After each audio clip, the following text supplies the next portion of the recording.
लड़के चीट क्यों करते हैं? They come out so clean and so ideal कि यार ये इसलिए किया था क्योंकि गन पॉइंट पे रखा था किसी ने, तो चीट करना पड़ा. Spot a narcissist when you're with one. Narcissism is on a spectrum, as in इसकी रेंजेस होती हैं. लड़कियों के लिए एक छोटा सा मैसेज है, because I think I can convey them over here, कि आप नार्सिसिस्ट को फिक्स नहीं कर सकते. एक हेल्दी रिलेशनशिप कैसा होना चाहिए? एज अ थेरेपिस्ट मैं सबसे पहले बोलूंगी कि थेरेपी लेनी चाहिए. You think you are healthy, still come to therapy. आपके कोई प्रॉब्लम नहीं है, प्लीज टेक 1 घंटा लगेगा, 45 मिनट्स का एक सेशन होता है, ले लो भाई, क्या प्रॉब्लम है ज़्यादा.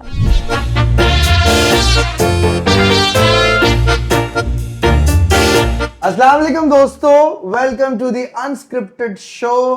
Welcome back to the unscripted welcome show. Back to the unscripted show and thank you so much यार हमारे इस शो को इतना पसंद करने के लिए. तुम लोग के फीडबैक हम लोग पढ़ रहे होते हैं एंड इसी तरीके से पसंद करते रहो.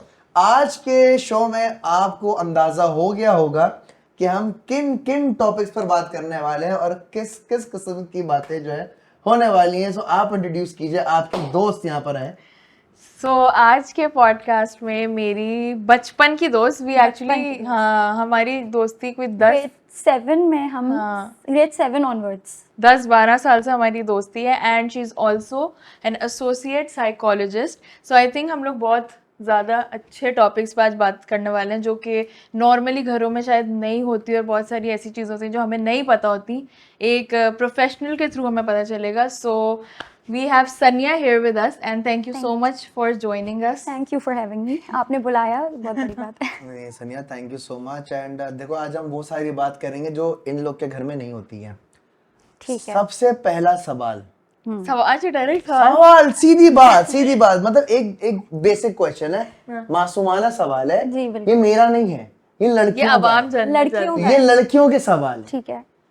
लड़के चीट क्यों करते हैं? लड़के चीट क्यों करते हैं? हाँ. अच्छा, बहुत सारी वजूहत हो सकती हैं कि लड़के चीट क्यों करते हैं, लेकिन मैं पहले ही बता दूं कि इन बातों को स्टार्ट करने से पहले इन नो वे मैं अपना कोई ये बोल रही हूँ कि मैं लड़कों को सपोर्ट करती हूँ या लड़कियों की चीटिंग को सपोर्ट करती हूँ. I just want to be clear over है. लड़के चीट क्यों करते हैं उसके पीछे काफ़ी वजूहत हो सकती हैं. द वन जो कोर वजूहत में से मतलब एक वजूहत ये है कि it goes back to their family पर वापस ये चीज़ जाती है कि वो किस तरीके से बड़े हुए हैं, क्या चीज़ देखकर बड़े हुए हैं. अगेन स्टेटिंग इट आउट हेयर कि मैं ये नहीं कह रही कि आप ब्लेम करें, अच्छा तुमने तो सीखा ही है, तुम्हारे घर से होते हुए आया है. No, it goes back to the family का मतलब ये है कि उन्होंने बचपन में रिलेशनशिप अपने इर्द गिर्द देखे किस तरीके के हैं. फॉर इंस्टेंस, इसको छोटी सी एग्जाम्पल से मैं एक्सप्लेन कर दूँ कि अगर उन्होंने घर में बहुत सारी लड़ाइयाँ देखी हैं, आर्ग्यूमेंट्स देखे हैं, या इस तरह का कंटेम्प्ट देखा है जहाँ पे रूड रिमार्क्स आ रहे हैं कि तुम तो लेजी, बाहर रहते हैं, अब्बा बाहर रहते हैं, ये एक निगलेक्ट का फॉर्म है. अब्बा बाहर रहते हैं या कोई बेचारा पेरेंट बीमार है जिसकी वजह से निगलेक्ट का फैक्टर आ जाता है. इसमें हम किसी को रिस्पॉन्सिबल नहीं बोल सकते कि उनकी वजह से ये हुआ है, बट वो फेमिलियरिटी बन जाती है बचपन में ही, एक रूट बनती हुई आ रही होती है उसकी. बिल्कुल. अब उनका अटैचमेंट स्टाइल डिफरेंट हो सकता है.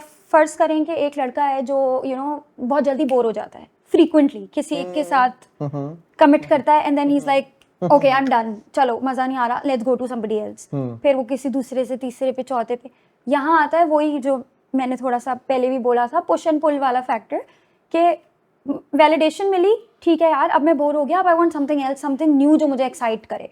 ये कहाँ से आती है सोच? ये बचपन से आती है. बचपन में भी आप नोटिस करेंगे अगर कि टॉयज से भी जल्दी बोर होता होगा वो शख्स. इससे खेल लिया, अच्छा उससे खेलता हूँ, कोई नई चीज़ लेके आओ, colour pencils, no I am using black, let's play with red now for instance. तो बहुत सारे फैक्टर्स होते हैं. It's not just, again in no way cheater is a cheater, infidelity is infidelity. उसको किसी तरीके से हम जस्टिफाई नहीं कर सकते, जस्टिफाई नहीं कर सकते. हैविंग सेड दैट, कुछ लोग थ्रिल के लिए भी करते हैं, बोर हो रहे हैं, boredom, let's just cheat, life में कुछ मज़ा नहीं आ रहा, लेट्स डू इट. तो इस तरह भी करते हैं. अच्छा, ये सारी सेम चीज जो है जो आपने बताई है वो लड़कियों पर भी फॉल करती है? बिल्कुल, लड़कियों में भी करती है. जब हम जो है लड़कों को टर्म्स दे देते हैं कि नार्सिसिस्ट है, कंट्रोल फ्रीक है, शोविनिस्ट है, ऑल ऑफ दीज थिंग्स, तो फिर लड़कियां भी आई डोंट थिंक कि लड़कियां भी कम हैं कि हम बोलें कि नहीं लड़कियां बहुत ज़्यादा सही हैं और लड़के ख़राब हैं. ऐसा नहीं है. लड़कियां भी, मोस्टली लड़कियां क्योंकि बहुत ज़्यादा इमोशनल होती हैं तो वो रिएक्ट जल्दी कर देती हैं, वो वोकल ईजिली कर सकती हैं, वो कम्युनिकेट आसानी से कर सकती हैं, तो ये होता है कि वो बोल जल्दी देती हैं, जो प्रॉब्लम्स होते हैं प्रॉब्लम्स होती हैं, that is it. Otherwise cheating की बात आए, सेम परसेंटेज पे लड़कियां भी चीट कर रही हैं, रीजंस भले डिफर करें, बट अगेन उनकी भी बात वही होती है कि बचपन में उन्होंने क्या देखा है, कैसा रिलेशनशिप पेरेंट्स का आपस में था, कैसा रिलेशनशिप पेरेंट्स का उनसे था। फर्ज करें कोई लड़की है, पेरेंट्स आपस में लड़ाई कर रहे हैं और लड़की बच्ची देख रही है लड़ाई होते हुए, वो उसने क्या सोचा, let's go out, let's make some friends. अब वो फ्रेंड्स बना रही है, अच्छा लड़कियों से भी दोस्ती करिए, लड़कों से भी दोस्ती करिए। किसी लड़के ने एक प्यार से बस जस्ट लाइक दैट, यार भूख तो नहीं लग रही है, कुछ ऑर्डर करें, ये सेंटेंस यूजुअली आप किससे सुनते हैं? माँ बाप से ना, यार खाना खाना है, भूख लग रही है, खाना खा लिया, वक्त पे खा लिया, नहीं खाया, माँ बाप से सुनते हैं। अब वहाँ पे जस्ट लाइक दैट किसी ने बोल दिया, जस्ट लाइक दैट यार कुछ ऑर्डर कर लेते हैं, भूख लग रही है, देयर शी गोज। फेमिलियरिटी, ये चीज मेरी लाइफ से मिसिंग है, मुझसे मेरी अम्मा नहीं पूछती, मेरे अब्बा भी नहीं पूछते। He is asking me, sense, right? He is asking me, oh my god, is he interested in me? मैंने भी ऐसे ही किया था। तुमने खाना खाया? वो तो सही है। दिस खाना, बेबी ने खाना खाया, are you okay? It works every time. It works every time. See, it makes so much sense when she says it कि जब लड़कियों की लाइफ में से वो उनकी पेरेंट्स से मिसिंग, मतलब मैं अपने उस पे नहीं कह रही कि उनकी सराउंडिंग से वो मिसिंग होती है चीज़, कि उनसे कोई पूछ रहा है कि कैसे हो, खाया, ये वो, इवन लड़कों के भी पॉइंट ऑफ व्यू से, तो उनको ऐसा लगता है ओह यही तो मुझे चाहिए, comfort, बहुत कंफर्ट और वार्मली वेलकम करते हैं ना कि खाना खाया, घर पहुंच के बता देना, बिल्कुल कितना केयर है, मतलब तो obviously you will be like यार मेरे में इंटरेस्टेड है, even though he is giving you mixed signals, just saying, even though if he is giving you mixed signals, तो वो तो और ही अट्रैक्टिव है ना। आज ब्रेड, अच्छा बताओ ये आज ब्रेड क्या क्या क्या क्या क्या, मतलब मैं टर्म यूज करने वाली थी, आज ब्रेड क्रमिंग कर रहा है, तो वो और ज्यादा ब्रेड क्रमिंग होती है। यू टेक अ स्लाइस, उसको मैं जनरली उसमें समझा देती हूँ, आपने एक स्लाइस लिया, बहुत ज़्यादा कोई लेट्स टॉक अबाउट अ पेट, कोई भूखी बिल्ली आपके सामने बैठी हुई है, आई डोंट नो बिल्लियाँ खाती हैं स्लाइस या नहीं, बट जस्ट एक एग्जाम्पल है, आपने छोटे छोटे से पार्टिकल्स में उसके आगे वो डालना शुरू कर दिया, उसका पेट भरेगा नहीं, उसको पूरा ही चाहिए होगा ना, बट आपको पता है कि अगर मैं इसको पूरा दे दूंगा तो ये मेरे पीछे नहीं भागेगी, वापस नहीं मांगेगी, तो आपने उसको छोटे छोटे पीसेस में देना है ताकि आपकी भी वैलिडेशन पूरी होती रहे। ओह माय गॉड, आपकी ईगो बूस्ट होती रहे। सीख रहे हैं सब, और ये लौंडे सीख रहे हैं, किस ये तरह डबल रोटी रखने बैठे टुकड़े डालो कि पूरा ना खिलाओ, डबल रोटी का टुकड़ा हल्के हल्के से ब्रेड क्रम्ब, तो ये ब्रेड क्रमिंग गाइस की टेक्निक मोस्टली होती है, ये वाओ गाइस ये यूज करते हैं। लेकिन मैं अजलान से भी इनफैक्ट यही कुछ डिस्कस करती रहती हूँ कि मुझे ऐसा लगता है कि जब लड़कियाँ किसी रिलेशनशिप में आती हैं तो वो बहुत 100% इन होती हैं, और जिस तरह तुमने ब्रेड क्रमिंग वाली चीज़ बोली, गाइस जो है वो थोड़ा थोड़ा थोड़ा करके they move forward, right? So like then we have the complain कि हमारी एक्सपेक्टेशंस पूरी नहीं हो रही, हमें कम्युनिकेशन में इशू आ रहा है, और जो है हम कोई बात करते हैं वो उसको समझ नहीं आती। So like how do you deal with those sort of things in a relationship? जब हमारे पास कोई क्लाइंट आता है मैरिज काउंसलिंग के लिए, तो हम सबसे पहले तो यही चीज़ को एडमिनिस्टर करते हैं कि कम्युनिकेशन गैप तो नहीं है, क्योंकि mostly again having said that लड़कियां ज़्यादा एक्सप्रेसिव होती हैं, लड़के थोड़ा कम एक्सप्रेसिव होते हैं, but that's how they are built. पहली चीज़ तो लड़कियों के लिए ये मैसेज बायोलॉजिकली है फिजियोलॉजिकली कि लड़कियों को ये समझना चाहिए, asking the guy constantly to act like a girl. I'm not, again, in no way I'm saying the guy is right and the girl is wrong or the guy is wrong, but लड़के genetically अलग तरीके से बने हैं, लड़कियां अलग तरीके से बनी हैं, उनके हार्मोन्स अलग हैं, लड़कियों के हार्मोन्स अलग हैं, we go through several different phases and cycles, तो हम उस तरीके से रिएक्ट करते हैं। One day you are like outbursting कि यार क्यों टाइम पे नहीं आए, पूछा क्यों नहीं, कॉल क्यों नहीं किया, टेक्स्ट क्यों नहीं किया। The other day you are like यार समझ जाती ना उस वक्त, कोई बात नहीं, कोई मसरूफियत होगी। सो वाई एकदम कैसे आप समझने का आपने फैसला कर लिया कि समझ जाती। इसी तरीके से because you go through a certain level of hormonal changes, dips होते हैं, फ्लक्चुएशंस होती हैं किसी एवरी मंथ। रिलेशनशिप को चलाने की सिंपल सी चीज़ ये है कि the earlier you accept it the better it is. But don't you think guys should also understand that we go through like 4 different phases of hormones every month, right? True. और फिर हमें भी उस तरह से ट्रीट करना चाहिए हमारी, लाइक अगर खैर मैं बहुत मेडिकल टर्म्स में बात करें करूँगी। I think Azan already does Yeah, all of he these is very things, good. He's माशाल्लाह very से. mashallah. So Touch wood. तो अगेन वही बात है कि यस गाइस के लिए कोई ये नहीं है कि वो ऐसे बने हैं तो वो भी एकदम चौड़े हो जाए और बोलें कि नहीं हमें नहीं करना. वही बात है कि आपका ब्रेन न्यूरोप्लास्टिसिटी से न्यूरोप्लास्टिक होता है. आपको जो है सबसे पहले ये चीज़ याद रखनी चाहिए कि ब्रेन हर वक्त रिवायर हो सकता है, चेंज हो सकता है. बचपन में कुछ देखा, that is not a stamp to your personality कि यही मेरी पर्सनैलिटी है, बन गई. नहीं, ऐसा नहीं होता. मैंने भी बहुत कुछ देखा है बचपन में. इसका ये बिल्कुल भी मतलब नहीं है कि मैं वही फुटस्टेप्स फॉलो लकीर करूँ का फकीर बन अपने जाऊं. पेरेंट्स के. नहीं, हमारे अल्लाह ने दिमाग बहुत खूबसूरत चीज़ बनाई है. उसमें ये चीज़ है कि वो बार बार, जैसे हमारा टमी है कि वो प्लास्टिक है कि जितना खाएंगे उतना बढ़ेगा, उसी तरीके से हमारा दिमाग है कि जो आप फीड करेंगे रिवायर हो सकता है. सो गाइस के लिए भी ये बहुत सिंपल सी चीज़ है कि लर्न अंडरस्टैंड कि वो क्या कह रही है. Again it goes back to communication.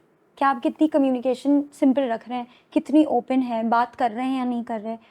इसके लिए सबसे अच्छा, I remember one of my supervisor, वो ये बोलती थी कि लिस्ट बना लें कि 5th of every month we'll sit and discuss कि इस मंथ में मुझे क्या बुरा लगा. ये उन लोगों के लिए था जो बिल्कुल बात नहीं करते थे. वरना उन लोगों के लिए है कि वीकली संडेज आर 1 hour हम निकालेंगे कि यार इस हफ्ते मुझे ये चीज़ अच्छी नहीं लगी, क्योंकि Sunday is the day when mostly society में लोग फ्री होते हैं. तो इस तरीके के कुछ नोट्स बनाने पड़ेंगे in order for it to work the marriage. तोड़नी है तो अलग बात है. सही. इससे एक्चुअली मेरे दिमाग में एक चीज़ आई है. आई फील दैट हमारे जो सोसाइटी है उसमें वो क्वालिटी टाइम का कॉन्सेप्ट इतना है नहीं ना, कि आप अपने हस्बैंड और वाइफ बैठ के बगैर फ़ोन के, बगैर किसी और डिस्ट्रैक्शन के एक कॉन्वर्जेसन कर रहे हैं. मतलब हमारे दिमाग में ये क्वालिटी ना, साथ बैठ के टीवी देख रहे हैं, मूवी देख रहे हैं, बट एक दूसरे से कनेक्ट नहीं कर रहे, है ना. So like how do you work on that? I feel ये इसलिए होता है क्योंकि कंटेम्प्ट बहुत ज़्यादा आ जाता है. What I mean by that is कि आई स्टेटमेंट हट जाता है. हाँ. और ब्लेमिंग ज़्यादा शुरू हो जाती है. मैं वेट कर रही थी, आप नहीं आए. हाँ. या वो बोलेंगे खाना टाइम पे क्यों नहीं उतारा, समथिंग लाइक दिस. तो ये एक वैसा स्टेटमेंट बन जाता है कि जहाँ ब्लेम कर रहे हैं, हु वांट्स टू लिसन. अब मैं यहाँ बैठी हूँ आपके पास आके, आप मुझे मेरे ऐप गिनवाएंगे तो मुझे नहीं सुनने ना, मैं घर चली जाऊँगी. राइट. सो इसी तरीके से दूसरा शख्स, चाहे आपकी कितनी ही इंटीमेसी हो, इमोशनल कनेक्शन हो, बॉन्ड कैसा भी हो, 3 साल सुन लेगा, 4 साल सुन लेगा. जब आपने मुझसे पूछा था कि चीटिंग होती क्यों है, तो लड़कों के केस में हमें ये बहुत ज़्यादा हमने क्लिनिक में देखा था कि इसलिए भी लड़के बोलते थे यार हर वक्त चीखम चाकी, ऑफिस से आओ हर वक्त चिक. हाँ, ऑफिस में बॉस की Yes, पे, exactly. घर में और बेगम डायरी लेकर बैठ गई, यार चलो 14 पॉइंट्स लिखे तुम्हारे और मेरे बारे में. तो आई थिंक सो नहीं देखो, मैं अपना एक पॉइंट ऑफ व्यू बता रहा हूँ. ठीक है, आपने जो बात बताई है ना कि हफ्ते में एक दिन 1 घंटा निकाला एक दूसरे के बारे में चीजें लिखें, अच्छी बात है, होना चाहिए. लेकिन यहाँ पे हमारे जो लड़के हैं उनकी सराउंडिंग का बहुत प्रॉब्लम है. True. प्रॉब्लम ये है कि कोई भी मर्द होता है ना, वो किसी जब दूसरे मर्द को देखता है, अगर उससे कोई बातें सुनता है या देखता है, तो वो होता है कि यार ये ऐसा है, तो होता है. वो एक्साइट होता है. अब अगर मैं अपने बारे में बताऊं, मेरे बहुत सारे जितने भी लड़के दोस्त हैं, हर कोई मुझे गाली देता है. ठीक है, वो मुझे बोलता है यार तू साला बेगम का गुलाम है, जोरू का गुलाम है, तू जब देखो घर में रहता है, जब देखो बेगम के साथ, कभी दोस्तों को भी टाइम दिया करो. बेगम भी तो ऐसी है ना फिर. ठीक है, दैट्स ट्रू. बट मैं ये समझता हूँ कि देखो लड़कों में बैठना भी जरूरी है, लेकिन आपकी जो वाइफ है दैट्स योर पार्टनर. अपने पार्टनर के साथ आप वो बॉन्ड क्रिएट करो. आपको फिर लड़कों की जरूरत नहीं पड़ेगी कि बाहर जाके जो आप निकाल रहे होते हो ना, वो जरूरत नहीं पड़ती. अच्छा, इसी को हम आगे लेके चलते हैं. अब जैसे आप बताया कि भाई कॉन्फ्लिक्ट आ जाते हैं, लड़का लड़की बात नहीं कर रहे होते, तो कम्युनिकेशन गैप होते से प्रॉब्लम्स आती हैं. कम्युनिकेशन गैप जब होता है तो एक्स्ट्रा मैरिटल अफेयर शुरू होता है या नहीं? One of the reasons, yes. One of the reasons. Yes. क्यों होता है और क्या रीजंस होते हैं? दूसरी औरतें क्यों पसंद आना शुरू हो जाती हैं जब खुद के बच्चे होते हैं इतने सारे? अच्छा, पहले मैं आपकी पहले वाले स्टेटमेंट का एक छोटा सा जवाब देना चाहूँगी कि आपने कहा कि कम्युनिकेशन गैप. नहीं, उससे पहले जो आप कह रहे थे कि बॉयज़ के साथ बैठता हूँ और उसका इन्फ्लुएंस बहुत होता है और वो इस तरीके से कॉल आउट करते हैं. अगेन वो तो दैट्स ऑन देम कि वो कैसे बड़े हुए हैं, उन्होंने क्या देखा है, ऑल ऑफ दोज थिंग्स. उनके फादर मदर अब इतने क्लोज नहीं होंगे या जो भी XYZ. Having said that, you said जब वाइफ मतलब is such a big support, तो फिर दोस्तों की जरूरत क्या है? Did you said this? नहीं यू इम्प्लाई दिस? क्या दोस्त फंसा रहे हो तो मजाक नहीं, कर- मैं बताता हूँ, मैं एक अच्छी सी बात बताना मैं बताता चाहती हूँ, हूँ। मैं अल्फाज को अपने और क्लियर कर देता हूँ। मेरी बेगम मेरी बहुत अच्छी दोस्त है, Good. ठीक है। मैं लड़कों में जाता हूँ, बैठता हूँ महीने में एक बार, सही है, दैट्स इट। ठीक है। वहां जाके मैं बेगम के सामने खुल्ला डुल्ला मजाक मस्ती सब कर रहा होता हूँ, वहां जाके मैं मजीद जंगली हो जाता हूँ, सही है। ठीक है। तो वो महीने में एक बार मेरा होता है कि वहां मैं अपने आप को जो भी है परेशानी काम वाम की स्ट्रेस वगैरह वो सारा डिटॉक्स किया, रीस्टार्ट हो गया, वापस आ गया और फिर बेगम के पास आ गया। सही है, ये मेरा यही अप्रोच है बेसिकली। मैं I was coming to that only. मेरी ही एक थेरेपिस्ट थी, बिकॉज जब हम इस फील्ड में होते हैं तो हम थेरेपी भी ले रहे होते हैं, तो मेरी ही एक थेरेपिस्ट थी जिन्होंने बहुत अच्छी बात बोली थी कि you no, and I think हमने पहले इस पर डिस्कस भी किया एक बार, कि किसी को अपना, हम जो बोलते हैं ना, this person is my entire world, and फिर हम इस, अब जो हम बोलते हैं उस पर हम इम्प्लाई भी कर रहे होते हैं। वही हमारा दोस्त है, वही हमारा पार्टनर है, वही अम्मा भी है, अब्बा भी है, खाना भी तो बनाता है, हमारी सब relationship कुछ करता therapy है, कर रही है। You know. बहुत अच्छा लग रहा होता है, मज़ा भी आ रहा होता है, great, good for you. But eventually हम सिस्टमेटिकली उस पर बात करें कि यूनिवर्स कैसे काम करती है, तो कब तक होगा वो शख्स? मतलब मरना तो कभी ना कभी है ना। उसके मरने का, या उसके, अब मैं मरने वाला टर्म इसलिए यूज़ कर रही हूँ, गॉड फॉरबिड ऐसा ना हो किसी के साथ भी, लेकिन आपको जो जो शख्स इस तरीके Worst से case इन्वॉल्व होता scenario, है, हाँ। उसको तो यही है ना कि जाएगा तो नहीं छोड़ के, अब जाएगा तो सीधा ऊपर ही जाएगा। तो भाई उस केस में आप पर क्या इम्पैक्ट होगा उसके ऊपर जाने से? वो तो आपकी दुनिया है ना, दोस्त तो है ही नहीं, अम्मा भी नहीं है, अब्बा भी नहीं है, खाना भी वही देता है, कपड़े भी वही आयरन करता है। तो द ओवर डिपेंडेंस जो आपकी हो जाएगी, it's not just going to be there कि यार मैं अपना काम नहीं कर पा रहा, it will wreck your system. पूरी तरीके से आप डिस्ट्रॉय होगे। एंड ये मैं लिख के दे सकती हूँ, ये मैं बता सकती हूँ, because I have witnessed it. ठीक है, कैसे डिस्ट्रॉय हो गए? You won't be able to focus on work. Dependence जो है आपकी, ओवर डिपेंडेंस जो होती है, जिसको कहेंगे, जो कि समवॉट को डिपेंडेंसी में भी जा सकती है। को डिपेंडेंसी इसके, मैं इस शख्स के बगैर कुछ नहीं, जो है यही है, ये मेरे साथ होगा तो मैं सर्वाइव कर पाऊंगी। इससे सिर्फ साइकोलॉजिकल इम्पैक्ट नहीं होता, इससे फिजियोलॉजिकल इम्पैक्ट भी होता है। और जब वो होता है, जब तबीयत ख़राब होने लगती है, जब पेल्पिटेशन होने लगती है, पेट में दर्द होने लगता है, आपको यू नो सांस नहीं आ रही, जब आपको एक्चुअल पैनिक अटैक होता है, देन यू रियलाइज कि oh my God I am in trouble. Because वो सिर्फ दिमाग तक अब महदूद नहीं है कि मैं ओवर थिंक कर रहा हूँ। नो, ओवर थिंकिंग तो पार्ट ऑफ द प्रोसेस है ना, हो रही है। लेकिन जब आपकी नफ्स तेज चलने लगेगी, आपको constantly you will B throwing up, आपके पेट में दर्द होगा, जब सारे फिजियोलॉजिकल इम्पैक्ट्स होने लगेंगे ना, देन यू रियलाइज कि आई नीड हेल्प। फिर डॉक्टर भी हेल्प नहीं कर पाएगा, क्योंकि ये सोमैटिक सिम्टम्स हैं किसी की जुदाई के, ग्रीफ है ये। इसका हल क्या है फिर? जो बात करना छोड़ दूं मैं फिर? नहीं नहीं नहीं, नहीं, वो इसका इसका एक हल भी तो होना हमारे चाहिए। लिए नहीं बोल नहीं, रही। मैं तो उसको अपने Boundary। ऊपर रख के देख रहा हूँ भाई। देखो मैं बताती हूँ इसकी क्या बाउंड्री आप मुझे अपनी दुनिया समझते हैं? तो ऑब्वियसली। मैं इसी पॉइंट से तो सुन रहा हूँ सारी बातें।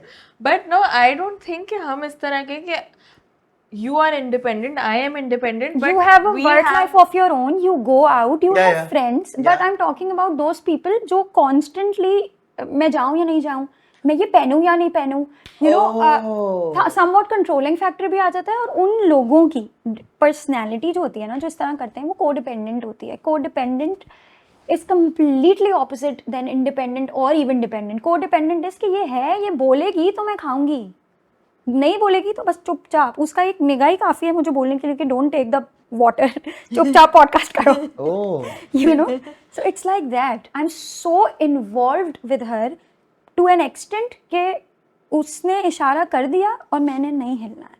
Oh. सो फिर ये मुझे प्रॉपर तरीके से डिस्ट्रॉय करेगा, क्योंकि यहाँ मेरी बाउंड्री नहीं है ना। ये किन लोग के साथ होता है जिनको पता ही नहीं है बेचारों को कि यार मुझे दूसरे भी लोग हो सकते हैं, दूसरे लोगों से भी मैं बात कर सकती हूँ, मेरी अपनी जिंदगी भी हो सकती है, मैं ऑफिस भी जा सकती हूँ, तो पढ़ ये भी ज्यादातर सकती हूँ। लड़कियां इस लड़कियां चीज में हाउस वाइफ्स जो होती है ना, जिनका होल सोल उनका शोहर जो होता है, आई थिंक ये उस पे हाउसवाइफ्स तो बेचारी एक तरह की जिंदगी गुजारते गुजारते यूज टू होकर कोडिपेंडेंट हो जाती हैं। फर्ज करें मैं इंडिपेंडेंट हूँ और मेरी किसी ऐसे शख्स के साथ खुदा ना खास्ता शादी हुई कि वो जो है समवॉट कंट्रोलिंग हो, अल्लाह ना करे। आज दिन है आज रात है, यस, ये वाला सीन। तो मैं और मेरे पेरेंट्स भी सपोर्टिव नहीं है और मैं पढ़ भी नहीं रही हूँ, सोसाइटी की हालत आपको पता है, इन्फ्लेशन का भी आपको पता है, तो फिर मेरे पास तो कोई घर ही नहीं है, वालिदैन मेरे हैं नहीं, खुदा ना खास्ता, तो मैं कहाँ जाऊँगी, मुझे तो यहीं सर्वाइव करना है। अब वहाँ जो सर्वाइवल है तो वो सर्वाइवल ही है, I am on high alert 24/7। इसको हमारी ज़ुबान में हाइपर विजिलेंट कहते हैं कि बस उसने बोल दिया, मैं विजिलेंटली बैठी हूँ, जो वो बोलेगा मैंने करना है, वरना तो फिर he is going to either assault me, abuse me और गो लाइक चलो मैं तुम्हारे साथ नहीं रहना चाहता। मतलब ये दो टाइप ऑफ हो सकता है ना, या तो एक बंदा खुद चाहे कि यही मेरी दुनिया है, अब ये जो इतना ज़्यादा एक्सट्रीम प्यार हो, या तो इतना ज़्यादा एक्सट्रीम डर हो, है ना, ये दो केसेस में हो सकता है। ये उन लोग के साथ ही होता है जो ये पूरी मेरी दुनिया है, वो लोग बेचारे जो बचपन में कभी अबैंडन हुए हों, जिनके माँ बाप ने निगलेक्ट किया हो, या जिन्होंने अब्यूज़ का वर्स्ट फॉर्म देखा हो, वालिदैन में से किसी एक को मारते हुए देखा हो, तो वो डर के साथ साथ ही वो एक्सट्रीम प्यार आ जाता है। डर Okay. होगा मुझे तो मैं आपके साथ चिपकी रहूंगी ना, फियर ऑफ अबैंडमेंट है ना, कहीं छोड़ के नहीं जाना। तो कोई किसी भी हाल में किसी हो, भी खुद हाल में भले नहीं मुझे जाना। मारे करे जो भी हो, yes, yes, लेकिन छोड़ नहीं yes. सकते। अगर आपने वो देखा हो शो मनी हाइस्ट देखा है? हाँ, तो उसमें जो there was this girl, I think Stockholm ही रख देते हैं उसका नाम, कर्ली बालों वाली एक लड़की होती है जो उनकी पहले वो होती है, बैंक की होस्टेज एम्प्लॉय होती है, एंड हाँ। देन लेटर ऑन वो Yeah. उनकी ग्रुप में, हाँ, हाँ, हाँ, तो वो स्टॉकहोम उसका नाम ही इसलिए पड़ा है क्योंकि उसको स्टॉकहोम सिंड्रोम है, उसको उसके अब्यूजर से मोहब्बत हो जाती है ना, हाँ, डेनवर से आई गेस, डेनवर से, हाँ, तो ये थ्योरी वहाँ भी प्रूव होती है। सिनसिनाटी पैदा होता है। Cincinnati. यस, तो वो रहते उसी माहौल में she becomes one of us. Cincinnati से मुझे याद आया, नार्सिसिस्ट क्या होता है? नार्सिसिस्ट पर्सनालिटी में किसको कहते सिनसिनाटी Cincinnati से से नार्सिसिस्ट, नाइस। नार्सिसिस्ट हाँ, वैसे this is a very common term on social media. हैं? नार्सिसिस्ट, काफी लोगों को नहीं पता नार्सिसिस्ट क्या होता है। हाँ, spot a narcissist when you're with one.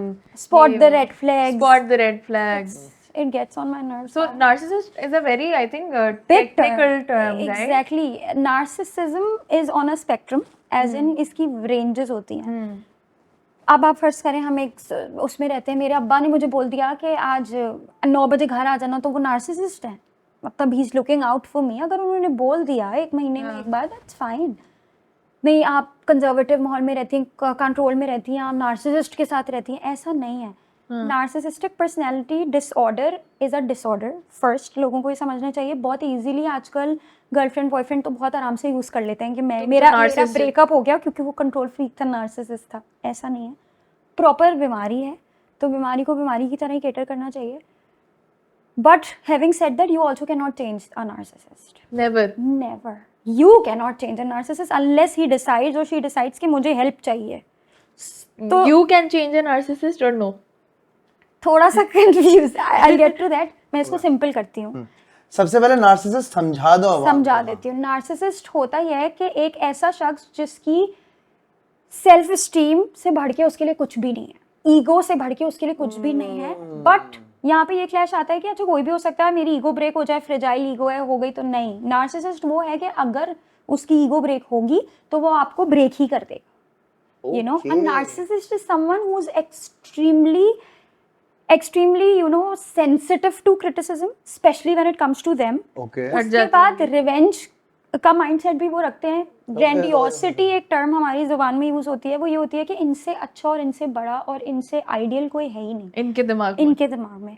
आप उनमें ऐब नहीं निकाल सकते, क्योंकि अगर आप ऐब निकालेंगे तो फिर आप निकल जाएंगे जिंदगी से उनकी, ठीक है। You will be out of their life, they won't meet you, but also they will try to prove कि वो फ्लॉलेस हैं, आपको भी वो प्रूव करने की कोशिश करेंगे और फिर आपको गलत बना देंगे। एग्जैक्टली, बट ये बीमारी है। मतलब लोग उसको ऐसे यूज करना शुरू हो गए कि यार नार्सिसिस्ट है, पीछे भागो। डेफिनेटली पीछे भागो उससे, उसके साथ नहीं रह सकते, बहुत मुश्किल होता है, मगर उन पे तरस खाना चाहिए, उनसे गुस्सा हो जाना, उनसे रिएक्ट करना, they will literally tear you apart emotionally and physically. Physically is an extreme case, लेकिन इमोशनली वो आपका जूस निकाल देंगे in order to prove again and again के उनको वैलिडेट करते रहें, उनसे बेहतर कोई नहीं है, तो वो जो कह रहे हैं रहेंगे वो सही है। और अगर वो कुछ कर भी रहे हैं गलत, तो उसके पीछे वजह है जो कि बहुत सॉलिड है। सही है, मतलब वो हमेशा सही है। वो सही है भाई, वो किसी कारण की वजह से ऐसा कर रहे हैं। अगर उन्होंने चीट भी किया तो उसके पीछे भी पीछे उसको वजह है। जस्टिफाई, वो हर चीज जस्टिफाई कर जस्टिफाई सकता भी है। करेंगे और उस जस्टिफिकेशन में they come out so clean and so ideal कि यार ये इसलिए किया था क्योंकि गन पॉइंट पे रखा था, किसी ने तो चीट करना पड़ा, वरना मैं नहीं करता। ठीक है, तो ये इस तरह की सिचुएशन क्रिएट कर देंगे। They are full of themselves. We go back to कि वो ऐसे क्यों हैं। ठीक है, वो ऐसे इसलिए हैं। पहले तो लड़कियों के लिए एक छोटा सा मैसेज है, because I think I can convey them over here, कि आप नार्सिसिस्ट को फिक्स नहीं कर सकते, आप नहीं कर सकते। सही है, I can fix him, you है ना? can ये जो होता है ना, I will change him, you cannot। And पता है I am her narcissist, doctor. हाँ, ये मेरा अपना जाती है, लोग अग्री नहीं करेंगे, but a narcissist is telling you कि वो नार्सिसिस्ट है। वो डे वन से बता रहा होता है। वो कैसे बता रहा होता है? अभी मैं और वरीशा मिले हैं एंड कम्स आउट कि वरीशा, खुदा ना खास्ता अल्लाह ना करे, नार्सिसिस्ट है। Varisha is going to spill me with lots of love. एक महीने में वो मुझे इतना लव बॉम्ब कर देगी, अपनी आदत डलवा देगी। लव बॉम्ब जो मैं यूज कर रही हूँ, वो एक महीने के अंदर अंदर चेक भी करी होगी, वो ये खाना खाया। सही है, घर पहुंचे एक महीने में 4-5 दिन में दफा मुझे चेक करेगी, तब ठीक है, कैसा जा रहा है, क्या कर रहे हो, ये वो, कि मुझे आदत ऑटोमेटिकली पड़ जाएगी उस एक महीने में। और उस एक महीने बाद अब वो मुझे डिस्कार्ड करेगी, यार बहुत आदत पड़ गई, थोड़ा पीछे हो जाओ, पुश एंड पुल वाला मेथड यूज़ करेगी मेरे साथ।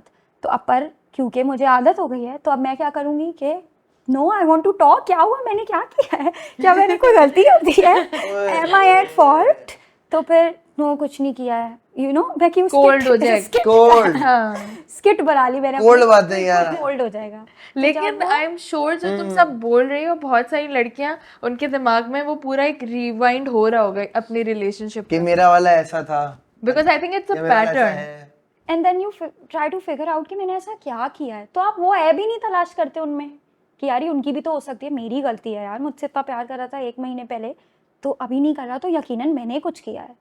देयर तो आप सेल्फ डाउट में चले सेल्फ जाते हो। डाउट में चले जाते हो। You don't question them, because obviously if you, ये माइंड तो नहीं चाहता ना कि बीमार है 1 महीने तक मुझसे बात कर रहा था, फिर क्या बीमार हो गया, ये माइंड में नहीं जाता, किसी के भी नहीं जाता। ये असल चीज सारी खुलना 6 महीने के बाद शुरू होती है। 6 महीने टाइम पीरियड, 6 महीने बाद असल है, रंग दिखना शुरू होता है। कि मतलब अच्छा, 6 महीने में डेफिनेटली दिख जाएगी। देखना चाहेंगे तो, वरना तो बहुत सारे लोग मोस्ट ऑफ अभी द तक केसेस रह में पता चल जाता है। अब्यूजर्स के साथ बहुत सारे ऐसे लोग होता है। रह रहे मेरा भी मैक्सिमम 6 महीने का था ना।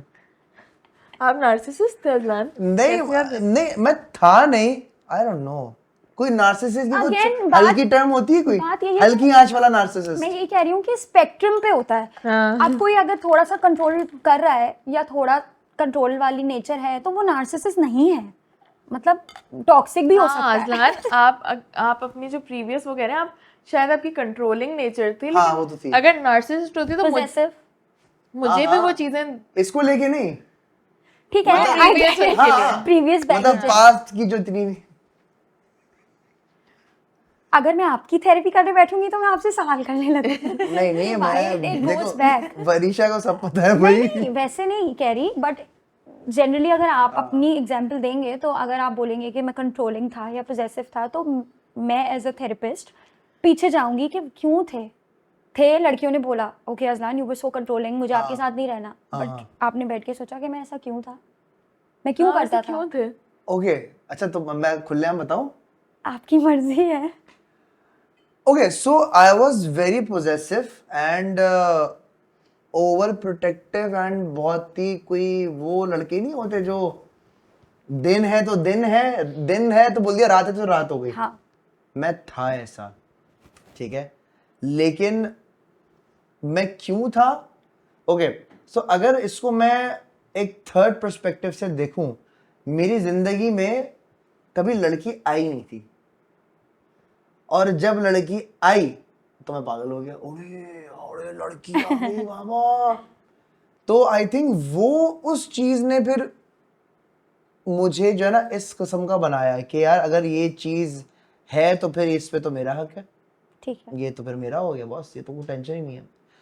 एंड देन वहां पे हाँ इस किस्म की चीजें जो है हंस रहे ना, नहीं अल्फाजों में मैं- बहुत मैं- डराएगी। अंदर से मैं- सवाल मैं आया, problem- लेकिन मैंने कहा अभी नहीं पूछूंगी। नहीं, द ऑफ प्रॉब्लम कैमरा मुझे प्रॉब्लम इज पता नहीं ना देख रही हो कि ना देख रही हो, खैर देखे भी तो तो क्या? I don't give a damn about anyone, but खैर मैं समझता हूँ, मैं अपनी गलतियों से सीखा हूँ, ठीक है।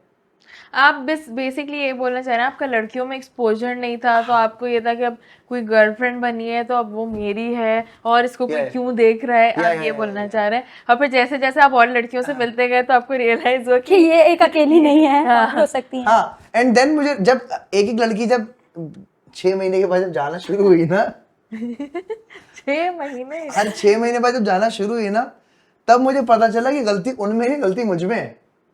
हाँ सही है। फिर मैंने जिंदगी में एक बहुत सलमान खान वाला लाइन। हाँ एग्जैक्टली, दैट्स ट्रू एक्चुअली। फिर मुझे जिंदगी में रियलाइज हुआ कि शाह साहब भंड आप में था, काम पे ध्यान दो। ठीक है। तो वक्त के साथ साथ जो है मैंने अपने आप को चेंज किया। मुझे रियलाइज हो गया कि यार ये मेरी गलतियां हैं, ये मैंने नहीं करना। क्यों? अच्छा क्यों क्यों? चूंकि छोड़ के चले जाता है हर कोई।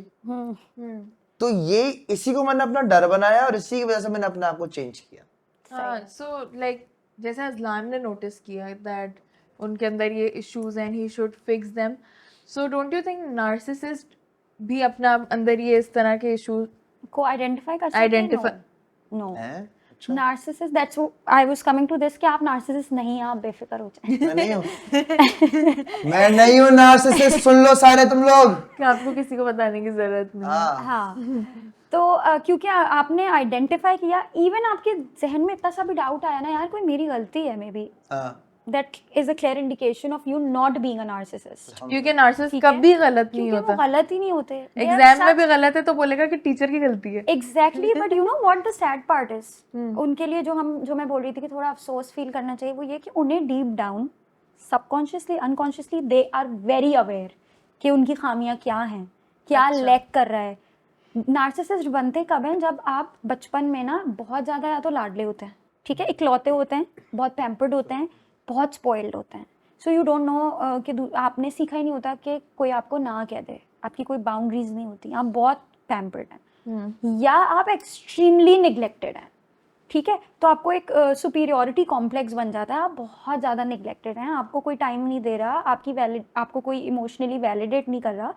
तो आप जैसे जैसे जैसे बड़े होते हैं, आप खुद ही अपने लिए वो एक फोटे बिल्ड करने लगते हैं। यार मुझे ना नहीं सुनना, मैं परफेक्ट हूँ, मुझे निगलेक्ट कोई कैसे कर सकता है, मेरे अंदर क्या खामी, मेरे अंदर कोई खामी है ही नहीं। तो आप एक वॉल बना लेते हो।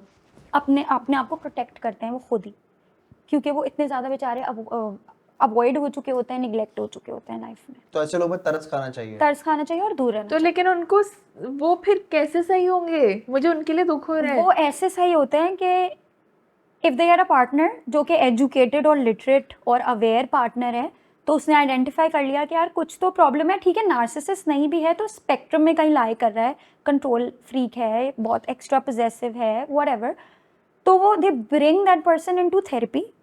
अगेन ब्रिंग का मतलब ये नहीं है कि आप घसीट के ले आओ और वो बोले मुझे नहीं जाना, कन्विंस करो आप बोले हम मैरिटल काउंसलिंग के लिए जा रहे हैं, या आप we are getting relationship tips लेने जा रही हूँ खाली, उसको थोड़ा सा उसी के तरीके से Sugar डील coat करके करके, लेकर आना पड़ेगा। जैसे नार्सिसिस्ट करता है आपको शुगर कोट, वैसे ही आपको उसको भी वैसे ही लेके आना पड़ेगा। जब वो आ जाएंगे तो ये थेरेपिस्ट का काम है कि वो आइडेंटिफाई कर ले कि अच्छा यार ये केस मेरे लिए थोड़ा टेक्निकल है, because this person has a personality disorder. Narcissist is a personality disorder. Okay. तो ये ऐसे लेमन तरीके से जो लड़कियां लड़के यूज कर रहे हैं कि तुम नार्सिसिस्ट हो, तुम नार्सिसिस्ट हो, डोंट डू दिस। बहुत एक तो अनएजुकेशनल और इलिटरेट लगता है, दूसरा ये कि पर्सनैलिटी डिसऑर्डर जिन्हें होता है उन्हें पता है कि वो किस चीज़ से गुजर रहे होते हैं। मतलब मुझे पता है ये चीज़ कि उनको क्या उनकी कैफियत होती है, क्या बीमारी होती है, अपने में कितना लड़े होते हैं बेचारे, तो ऐसे बोलना गलत है। आप मुझे बताएं, ठीक है हम रिलेशनशिप्स पे बात कर रहे हैं, लड़का ऐसा लड़की ऐसी, एक हेल्दी रिलेशनशिप कैसा होना चाहिए? What are और the उसको- signs of a healthy relationship? और उसको अगर हेल्दी नहीं है तो उसको हेल्दी कैसे बनाया जा सकता है? एज अ थेरेपिस्ट मैं सबसे पहले बोलूँगी कि थेरेपी लेनी चाहिए, मैरिटल काउंसलिंग करें, रिलेशनशिप थेरेपी में आए। भले आपको लगता है आप खुश हो। हाँ, मतलब बाहर You know, it's like mani-pedi for your exactly brain. Okay. It is like a pre rack, मतलब आपकी मैंडेटरी चीज है। You think you are healthy, still come to therapy. आपके कोई प्रॉब्लम नहीं है, प्लीज़ टेक 1 घंटा लगेगा, 45 मिनट्स का एक सेशन होता है, ले लो भाई, क्या प्रॉब्लम है, ज़्यादा कुछ भी नहीं है। आप तो फ्री भी पाकिस्तान इज़ प्रोग्रेसिंग, तो फ्री भी हैं कुछ सारी हेल्पलाइंस। टेक थेरेपी, उसको अपना वैसे बना लो जैसे पार्लर जाते हो, मैनी पेडी, स्केलिंग करवाते हो हर All 6 of महीने these बाद, things. You can come to me for that. all of these things. Just make sure your therapist is qualified. Your therapist is somebody जिसकी सारी prerequisite degrees वगैरह complete हुई हो, पैसे सिर्फ ना बना रहे हो. So you have to do your homework, और ना कि वो जो सिर्फ ही पैसे बना रहे हो, ज़्यादा चार्ज कर रहे हो तो आप उन पे अट्रैक्ट हो जाएं. Just do your homework and take therapy. दूसरी चीज़, आपका सवाल ये था कि सिक्योर रिलेशनशिप में किस तरीके से क्या साइंस होता है? साइंस क्या होते हैं. Again each on its own. आपको लगता है आपका रिलेशनशिप बहुत सिक्योर है, बहुत अच्छा है, मैं यहाँ से बैठूंगी और उसको मैग्नीफाइंग ग्लास से देखूंगी तो मैं बोलूँगी कि यार इसमें थोड़ा बाउंड्री हो जाता, थोड़ा ये हो जाता, थोड़ा वो हो जाता. As long as it's making you happy, both of you be extremely expressive. जब उसने आपको कुछ चीज़ बताई कि ये चीज़ मुझे परेशान कर रही है, मुझे अच्छी नहीं लग रही, तो आपने उसको अंडरस्टैंड किया and you try changing that, try implementing. नहीं चेंज हो रहा, you come back to her and tell her कि यार थोड़ा सा मॉडिफाई कर लो, मैं ये चेंज नहीं कर सकता, give me something else, let's do something else. Expression आपका बिल्कुल क्लियर होना चाहिए, सिंपल लैंग्वेज होनी चाहिए, बहुत मुश्किल नहीं कि दूसरे को समझ ना आए. आए वाले वर्ड्स बेहतर है कि यूज़ करें, ये हमेशा हम सबको बोलते हैं. क्यों? अगर आप ये बोलेंगे कि यार तुम्हारी वजह से लेट हो गए, दोबारा तुम्हारी वजह से लेट हो गए, आए वाले वर्ड्स में इसको कैसे सुन रही हो ना बेगम? सुन रही हो ना? आपकी वजह से लेट होता है आए वाले वर्ड्स में इसको कैसे बोलेंगे कि मैं कब से वेट कर रही थी, थक गई हूँ, मैं I was waiting since a while, थक गई हूँ, आकर मुझे 2-3 चीज़ें और करनी थी, थोड़ा जल्दी जा सकते हैं. रीफ्रेज, मैसेज तो वही पहुंच रहा है. तुम इस तरीके से बोलो, मैं थोड़ा थक गई हूँ और मुझे थोड़े काम भी है, क्या हम जल्दी जा सकते हैं? Rephrase with a proper ये तो subtle expression. ये तो ऐसा हुआ कि यार ये तो लड़ने के लिए बैठ गए. क्या हम थोड़ा जल्दी कर सकते हैं? ओए ओए ओए, तो फटना हो गया. सरकाज़म नहीं, लेकिन आए वाला ना, ये बहुत एक्सट्रीम केसेस में है कि कंटेम्प्ट, आप किसी को ब्लेम करे जा रहे हैं कॉन्स्टेंटली कि आपकी वजह से ही सब होता है मेरी लाइफ में खराब, तो वहाँ पे चीज़ें खराब होना शुरू हो जाती हैं. अच्छा, यहाँ पे काफी सारे लोग ये भी सोचते हैं कि यार थेरेपी लेने जा रहे हो, पागल हो तुम. पागल हो तुम तो, या थेरेपी लेने जा रहे हो तुम्हें दवाइयों पे लगा दिया जाएगा, या थेरेपी लेने जा रहे हो ये बहुत बड़ा तो मिसकंसेप्शन. तुम्हारा तो मतलब गेम तो ओवर हो चुका, तुम थेरेपी लेने जा रहे हो. तो ऐसे लोगों को क्या समझना चाहिए, क्या, क्योंकि हमारे माशरे में ऐसे बहुत सारे लोग हैं जो कि थेरेपी लेना समझते हैं कि वो बीमार है, क्योंकि चाहे वो किसी भी जुमरे में ले रहे हो. साइकाइट्रिस्ट और थेरेपिस्ट में फ़र्क मतलब अभी ये है. तक टैबू है ये. साइकाइट्रिस्ट मेडिसिन प्रिस्क्राइब करता है और थेरेपिस्ट नहीं करता. तो जो थेरेपिस्ट है, आप उसके पास जाएंगे तो आप बेफिक्र जाएं, वो आपको दवाइयों पे नहीं डालेगा. पहली चीज़ तो कोशिश करेगा एक्टिविटीज वगैरह activities. It's not just talk therapy. Therapy बहुत एक्सटेंसिव होती है, स्कीमा थेरेपी होती है, REBT होती है, जिसमें PTSD के लिए प्रॉपर जो है OCD, PTSD, इन लोगों के लिए हम REBT करते हैं, CBT करते हैं. ये सारे थेरेप्यूटिक थेरेपी अप्रोचेस हैं, डिफरेंट. हर किसी इंसान के लिए इंडिविजुअली हम देखते हैं कि भाई किसको किस थेरेपी की ज़रूरत है, और फिर हम उस हिसाब से उसको लेके चलते हैं. उसमें एक्टिविटीज़ भी होती हैं, उसमें होमवर्क भी होता है. ये एक टाइप हो गई. दूसरा है proper, I mean there a lot of, लेकिन तीसरा स्कीमा थेरेपी हो गई, जिसमें हम कोर बिलीव्स को टच करते हैं, which is very extensive and very somewhat difficult. बहुत कम लोग करते हैं.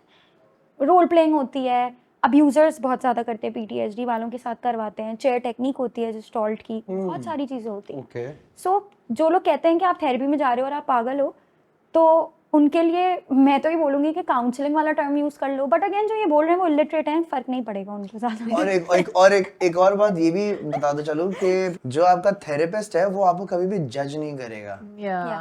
तो वो आप उसके सामने खुल के जो है अपने प्रॉब्लम सारी चीजें बता सकते हैं. खुलने से मुझे याद आया, आपने अब तक कोई यूनिक केस देखा है जिसके बाद आप खुद भी थोड़ा सा परेशान हो गई हो कि यार उफ ओके.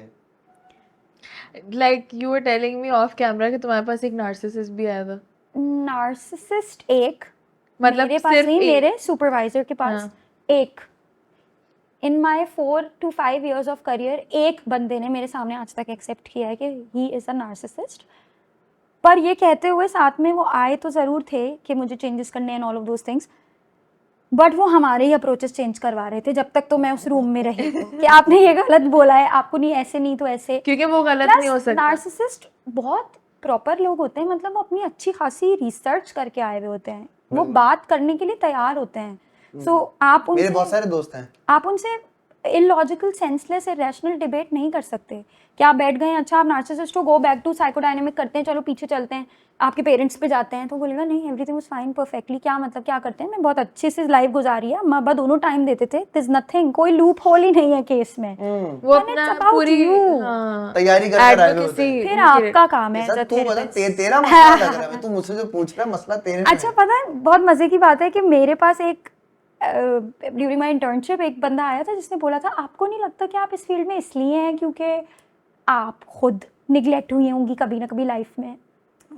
अच्छा तो ये रिवर्स हो गई थी पूरा सब कुछ। ही वाज लाइक मेरे बारे में बाद में बात करेंगे, पहले आप बताएं इस फील्ड में आप लोग आते क्यों हैं, हाउ डू यू नो कि आप दूसरे का दिमाग ठीक करेंगे। अच्छा हाँ, ये actually I have also seen this. बहुत सारे लोगों को ये मिसकॉन्सेप्शन या तो ये मिथ बना लिए लोगों ने कि जो भी बंदा थेरेपिस्ट है या साइकाइट्रिस्ट है या साइकोलॉजिस्ट है उसको साइकोलॉजिकल कोई प्रॉब्लम है इसलिए वो ये है। हाँ साइकोलॉजिकल प्रॉब्लम ही है हाँ। मतलब इतनी बड़ी ऐसा मोस्टली मैंने लोगों के मुंह से सुना है वो खुद साइको है इसलिए ऐसा कुछ भी नहीं है। वी डू हैव अ क्या बोलेंगे कि यस ऑब्वियसली बिकॉज आप ये तो एक्सपेक्ट नहीं कर सकते कि कोई कार्डियोलॉजिस्ट है उसको हार्ट अटैक नहीं होगा। We all go through anxiety होती है, स्ट्रेस भी होता है। आप लोग के फिर सुपरवाइजर्स भी होते हैं जिनसे आप जाके शेयर वी करते टेक हो। थेरेपी ऑल्सो, मतलब एक्सटेंसिवली भाई हम अच्छे खासे पैसे दे के थेरेपी भी लेते हैं, अच्छे अच्छे लोगों से थेरेपी लेते हैं कि भाई ये मसला आ रहा है या ये क्लाइंट है। जैसे आपने पूछा कोई यूनिक केस, तो कुछ केसेस ऐसे होते हैं जो हमें खुद भी डिस्टर्ब कर देते हैं, ठीक है। तो फिर हमारे सुपरवाइजर्स जो होते हैं या जो हमारे थेरेपिस्ट वो होते हैं वो बोलते हैं आपकी इमोशनल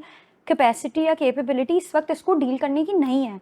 तो as a proper therapist, as somebody who is you know well aware कि उसकी क्या सर्विसेज हैं, वो रेफरल दे देता है कि यार मैं आपको और अच्छा थेरेपिस्ट बताता हूँ, आप उसके पास जाएं।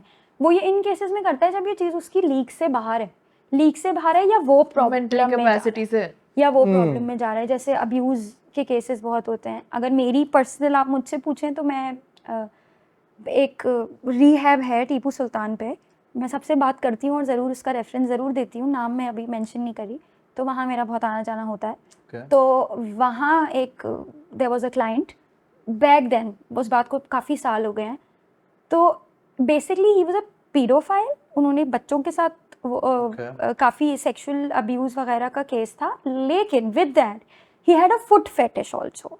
पैर ग्रैब कर लेते थे वो लोगों के, ग्रैब कर लेते थे whenever you are walking down the hall या आप सीट पे बैठे हैं तो वो थोड़ा किसी के लिए भी थोड़ा अनकंफर्टेबल हो जाता था कि नो, मतलब I don't want to sit even if that person coming into therapy. मैं उनकी थेरेपी नहीं करी थी, I was with my supervisor in charge. तो अब वो भी अगर कर रही हैं तो वो आपसे पैर पे देख के बात कर रहे हैं, ओह दैट्स सो तो अनकंफर्टेबल। वैसे ही अनकंफर्टेबल हो जाता था कि यार ये क्या है। उसके बाद अब वो पूरा रिहैब सेटअप है, तो रूम्स भी हैं, किचन भी है, जिम भी है, बहुत अच्छा सा, इट्स वेरी वेल मेंटेन्ड। तो आप वहाँ पे एकदम कहीं से भी किसी भी रूम से निकल क्या पैर ग्रैब कर लें तो पहले ही वो, और वो इनिशियली खैर करियर की स्टार्टिंग भी थी तो बड़ा डर लग जाता था कि यार ये क्या हो रहा है। तो वी वर लाइक नहीं नहीं नहीं, इधर पैर से अचानक से बिल्ली टच करके चली जाए तो बंदा और वो तो इंसान है। सारा पैर पकड़ लिया था। But और the इस good तरह part के is कि और इन भी लोगों को fetishes पता होते होता होंगे। है। हाँ इन लोगों को पता होता है कि यार ये प्रॉब्लम है, हमें तो खैर चलो हिस्ट्री दे दी गई, ये वो हो गया, लेकिन ये बेचारे खुद भी जानते हैं, ये बता देते हैं। Apart from a narcissist, somebody who is suffering from a psychological illness, अगर उसे कोई शेम नहीं है तो वो बता देता है कि मुझे ये प्रॉब्लम है। बंदा पीडोफाइल था। हाँ यस। सो किया क्या उस बंदे का, फिर हुआ क्या? वो तो rehab थेरेपी में है में ना? है, वो रिहैब में है बिकॉज ड्रग्स का भी केस था, उनके काफ़ी सारे इश्यूज थे। ओए होए। तो वो ये था, लेकिन cases unique cases, I don't know इसको यूनिक तो नहीं बोलेंगे, बट ये बात ज़रूर है कि हमारी सोसाइटी में वी हैव एवरीथिंग जो बुक स्टेट करती है हमारे लिए। बहुत ज़्यादा हमारा DSM होता है, एक मैनुअल होता है साइकोलॉजिस्ट का जो उन्हें दिया जाता है कि अच्छा ये डिसऑर्डर्स हैं, हम पढ़ते हैं उसको और हम सोचते हैं यार ये कहाँ होगा, ये तो मूवीज़ में होता है। ऐसा नहीं है। आप एक डिसऑर्डर होता है, उसको जो है क्या करते हैं कि उसमें ना आप अपने आप को खुद ही बीमार साबित करने के लिए hypochondrosis. That is a different thing. उसके अलावा दिस पर्सन, एक तो ये है ना कि भाई यू थिंक दैट यू इल, हाँ that person proves you that you're ill. So what they do is, हमारी जो क्लाइंट थी वो इंजेक्ट करती थी अपने अंदर. क्या इंजेक्ट करती थी?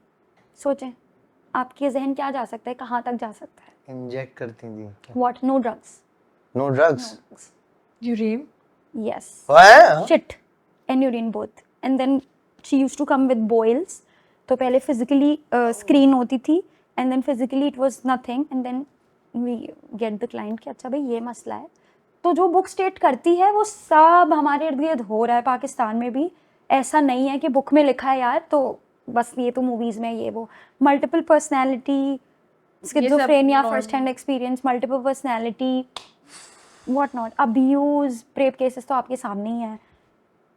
ऑल ऑफ अच्छा this. Like since we are talking about this, और सैडली रेप केसेस इतने ज़्यादा बढ़ गए और अभी तक आई फील लाइक कि टैबू है, और इस तरह के जो सेक्सुअल असॉल्ट के केसेस, डू यू थिंक उनके लिए बहुत ज़रूरी है कि वो थेरेपी लें, राइट? Yes obviously.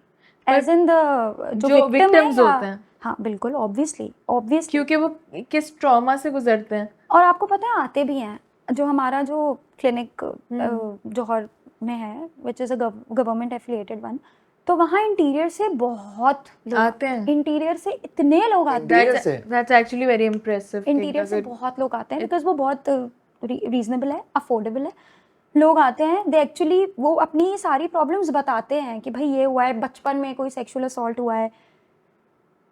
आपको लगेगा कि ये सारी चीज़ें बाहर होती हैं, हम LGBT वगैरह ऑल ऑफ दोज थिंग्स बाहर होती हैं. नहीं, इट्स वेरी प्रोमिनेंट, बहुत ज़्यादा होता है. पाकिस्तान में भी है. People come to us, gender dysphoria वाले लोग आते हैं कि हमें जेंडर चेंज करना है, हमारी फैमिली को एक्सप्लेन करें.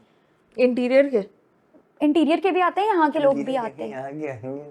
सब आते हैं, सब आते हैं. The last time I visited, one client was of, okay, I want to change my gender to a girls and I'm a guy. वो तो सही है, वो फिक्सेटेड था कि उसको ये करना है, लेकिन फैमिली, उसको कैसे कन्विंस करें? यस. तो हमें वहाँ एज अ थेरेपिस्ट ये बताना है कि हम आपकी फैमिली को कन्विंस नहीं कर convince सकते. नहीं करेंगे, हम आपसे डील कर रहे हैं कि आपको उस चीज़ से कैसे डील करना है कि वो नहीं मान रहा है. बिकॉज आप हमारे क्लाइंट हो, नॉट योर फैमिली. आप फैमिली को ले आए तो वो हमारे क्लाइंट हो जाएंगे. We'll see what we can do about it. So cases हर तरह के हैं. I mean you name it, we have all sort of things. Interesting. अच्छा मुझे बताएं, आपने बताया केसेस बहुत सारे हैं. बच्चों को अगर देखा जाए, आजकल की माएँ बहुत परेशान है बच्चों को लेकर. आजकल के बच्चे हैं भी बहुत एडवांस माशाल्लाह से. हम चाहते हैं कि मतलब एक मैं जर्नलाइज एक चीज़ कर रहा हूँ कि हमारे बच्चे की अपब्रिंगिंग बहुत अच्छी हो. ठीक है, तो एक बच्चे की अच्छी अपब्रिंगिंग के लिए क्या करना चाहिए? आई फील लाइक इसको हम थोड़ा और इस क्वेश्चन को खोल के बोल सकते हैं कि अपब्रिंगिंग एक नॉन मदर तो नहीं बता सकती कि बच्चे को कैसे बड़ा करें, लेकिन हमें टीच किया जाता है. ये भी सिखाया मैरिज जाता है. काउंसलिंग मैं कर रही हूँ and I am not married. हाँ तो- ये भी है. हाँ राइट. तो मतलब जस्ट सेइंग कि हमें ये बताया जाता है कि I have the same expertise as somebody who is mother a marriage counselor and somebody who's not a marriage counselor. I mean, I have the same expertise. I read the same books. मैं same process से go through करती हूँ. कुछ भी है तो same ही है. आप क्या पूछना चाह रही थी? सॉरी. हाँ मैं ये बोलना चाह रही थी कि जो हमारे बच्चे हैं, जैसे यू मेंशन्ड कि नार्सिसिस्ट होते हैं, ये होते हैं, वो होते हैं, पर्सनालिटी डिसऑर्डर्स होते हैं, और ये सारी चीज़ें at the end of the day जो साइकोडायनामिक्स तुम वर्ड यूज़ करी हो कि आपके चाइल्डहुड से आती है, फैमिली से आती है. तो हम at this point because we are so aware now कि ये चीज़ें होती हैं, तो हम अपने बच्चों को क्या इन्वायरमेंट प्रोवाइड कर सकते हैं कि वो एक ऐसा अडल्ट बने कि वो अपने सेन डिसीजंस ले सके. ओके. पहली चीज़ तो आपके वो स्टेटमेंट पे कि it goes back to your family, ज़रूरी नहीं है. मतलब 80 to 90% यू रिफ्लेक्ट जो आपने देखा होता है, but once you're an adult 20 आपका प्री फ्रंटल कॉर्टेक्स पूरा डेवलप्ड है. अल्लाह मियाँ ने आपको बड़ा कर दिया है. मेक योर चॉइसेस, अंडरस्टैंड क्या गलत है क्या सही है. एथिकली मॉरली वाइज होना पड़ता है, सीखना एक चीज़ है कि आप लर्न भी करते हैं विद टाइम, सीख लिया जो सीखना था बचपन में, ठीक है। दूसरी चीज़, यस वो रिफ्लेक्ट करता है आगे जाके आपकी चॉइसेस में, specially when you selecting a partner for yourself, इसमें रिफ्लेक्ट करता है कि आपका बचपन कैसा गुजरा है, क्या देखा है क्या नहीं देखा। कमिंग बैक टू कि बच्चों के लिए कैसा सेफ एनवायरनमेंट होना चाहिए, you know about attachment styles, हम डिस्कस कर चुके हैं पहले भी लाख दफ़ा। सिक्योर अटैचमेंट स्टाइल एक वो अटैचमेंट स्टाइल है जो कि मोस्टली बोला जाता है कि सबसे सेफ है, एक चाइल्ड के लिए भी, एक कपल के लिए भी।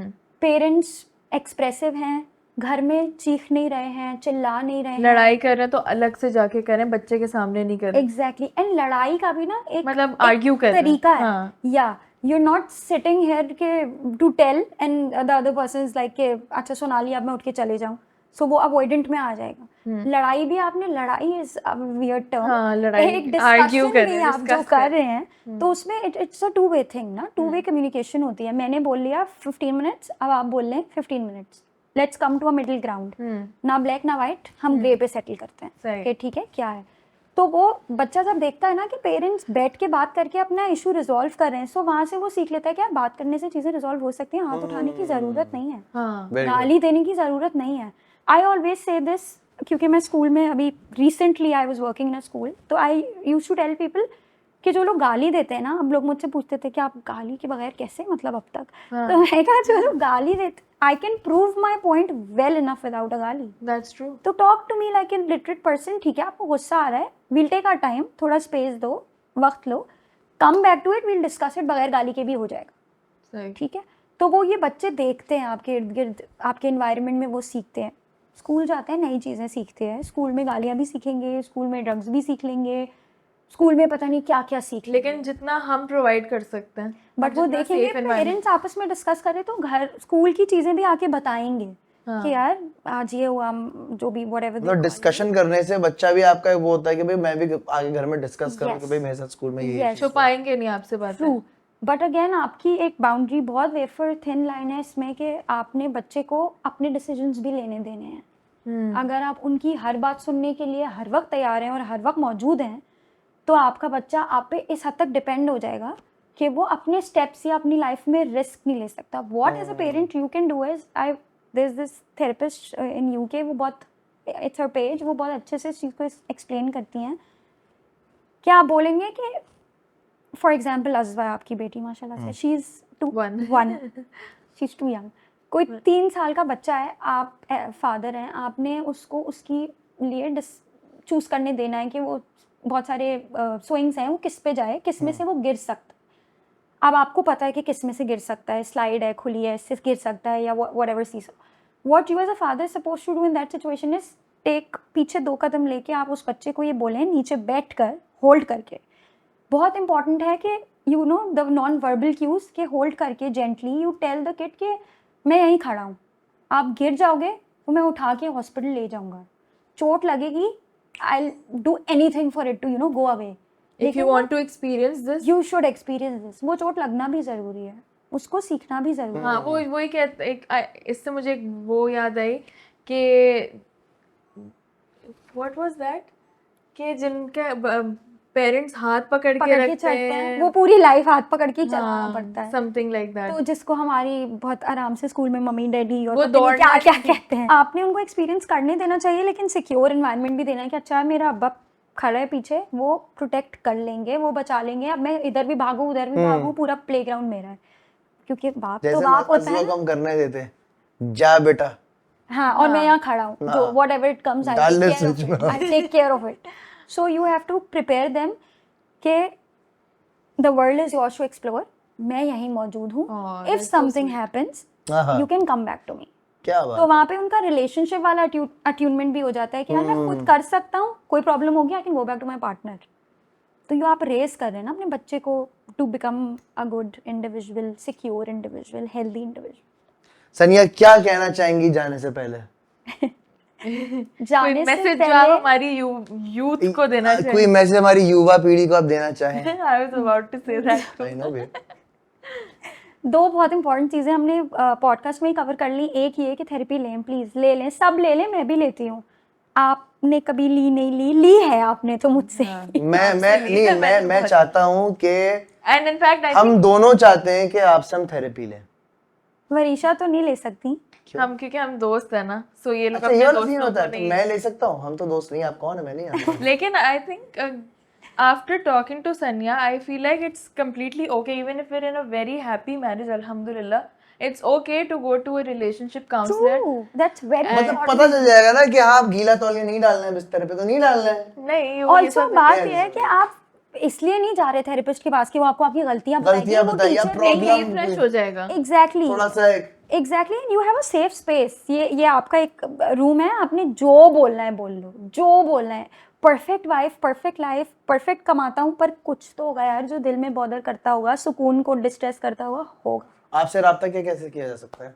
आप मुझसे इंस्टाग्राम पे रब्ता हाँ, कर सकते इनका हैं। इंस्टाग्राम हम मेंशन कर देंगे। इंस्टाग्राम हमारी स्क्रीन पे आ रहा होगा, ये इनका इंस्टाग्राम है एंड आप इनको फॉलो कीजिए एंड आई एम श्योर जब भी आपको किसी थेरेपिस्ट की जरूरत होगी तो सनिया वहां पर मौजूद होंगी बिल्कुल, इंशाल्लाह। इंशाल्लाह ताला। खवातीन और पैसे दे के सनिया के पास जाएगा, ये नहीं डीएम में पूछ रहे हैं हमें ये मसला है। हाँ मैं वैसे कर देती हूँ ये भी, लेकिन आप ये भी कर देती हैं, चलो भाई ठीक है। आप हमारा रेफरेंस दे देना कि इस पॉडकास्ट से आप हमारे पास आए हो तो ये थोड़ा डिस्काउंट भी दे देंगे। खवातीन हज़रात, ये थी आज की पॉडकास्ट, माजरत, ये था आज का अनस्क्रिप्टेड शो एंड बहुत मजा आया। फर्स्ट टाइम इतनी खुला के बातें हुई हैं एंड जब सारी बातें हो रही थी तो मैं भी सोच रहा था कि ठीक है, आप अपने ऊपर रिफ्लेक्ट करते हो ना हाँ, for a exactly. Second when you are listening to a professional. Hmm, so yeah and I feel like कि सनिया की बातों से बहुत सारे ऐसे लोग होंगे जिन्होंने बैठ के ये सोचा होगा कि यार ये चीज़ तो मैंने अपनी लाइफ में देखी है, या तो मैंने अपने पार्टनर में नोटिस की है, या मैंने अपने अंदर नोटिस की है, एंड मे बी इसके बाद आप सोचो कि हाँ शायद मैं थेरेपी ले लूँ। ट्रू। तो थेरेपी और लेने इसमें में कोई कोई बुराई बुराई नहीं नहीं है, कोई बुराई नहीं वी है। Are so synced. बहुत सारा ख्याल रखिएगा। पाकिस्तान जिंदाबाद। अल्लाह अल्लाह हाफ़िज़। हाफिज़।